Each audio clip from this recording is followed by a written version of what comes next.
Hi everyone, welcome back to another video from Crypto Basics. In today's episode, we will be learning how to check transaction limit on Paxful.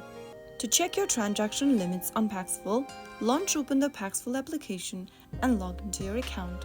After you're inside the homepage of Paxful, scroll down until you see the My Limits option.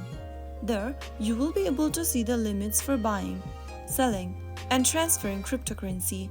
Your limits may vary depending on your account verification level, so you may need to complete additional verification steps to increase them. That is how you will be able to find your limits for your transaction on Paxful account. I hope the tutorial was helpful to you.